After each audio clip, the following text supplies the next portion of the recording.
Sa gitna ng mga bali-balitang pag-aresto kay Senador Bato de la Rosa, kaugnay ng warrant mula sa ICC, nagkaroon ng engkwentro sa pagitan ng Senate Security at mga hindi pa kilalang armadong grupo.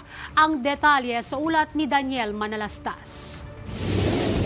Ang bali-balitang arestuhan kay Senador Ronald Bato de la Rosa dahil sa warrant mula sa International Criminal Court, sino ang mag-aakalang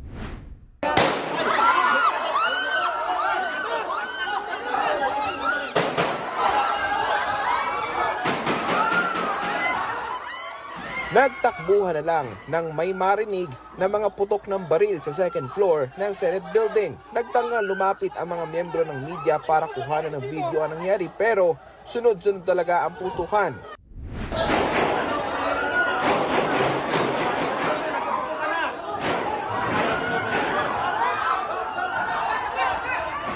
Pansamantalang hindi naglabas ng temporary restraining order ang Korte Suprema hinggil sa petisyon ni Senator Bato. Gayunman, pinagkokomento ang gobyerno pati na rin ang kampo ng senador. Kasalukuyan nasa sesyon ang Senado nang may lumabas na balitang aarestuhin si Bato. Bakit kayo malis? Kalaunan mismong si De La Rosa may kinumpirma sa kanyang Facebook page.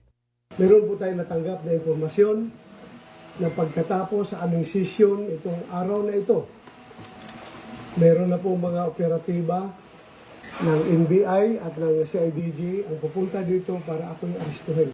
May lumabas pang balitang nasa paligid ng Senado ang mga ahente ng National Bureau of Investigation. Nang pumutok ang balitang yan, dito na nagsimulang tumindi ang tensyon. May mga nagsipasukan sa second floor ng mga Marines, armadong Office of Senate Sergeant-at-Arms. At mismong si General Aplasca na hepe nila nagsuot din ng vest, sabay kasa sa kani-kanilang baril. Gabi na at humupa na ang tensyon nang dumating sa loob ng Senado si DILG Secretary John Vic Remulla. Ligtas daw ang mga senador, walang casualty at inaalam kung sino ang may pakana. May bilin din daw sa kanya si Pangulong Marcos Jr. Our mission here, the President sent me here, number one, to secure the senators. There is no politics at this time. We are not here to arrest Senator De La Rosa. In fact, we are here to protect him. Sa gave a warning shot and in their retreat, they started firing into the air. Sabi ni Senate President Alan Peter Cayetano, may mga senador daw na natanggap na babala na umuwi na. Nagtataka raw sila kung ano ang ibig sabihin nito. Pero isa sa pinaka-malaking tanong, totoo bang mga ahente ng NBI ang nakaengkwentro ng Senate OSA at Marines? Will not confirm po na. No, it's okay question, but forgive us because we don't want to say something na hindi mabawi. If government did this to government, well, we are in trouble.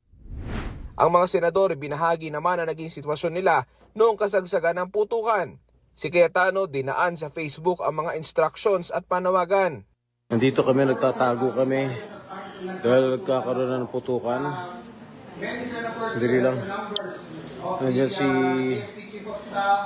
Senate President Alan Cayetano, nandito yung mga ibang senador. Hindi namin alam kung ano nangyari sa labas daw mismo yung...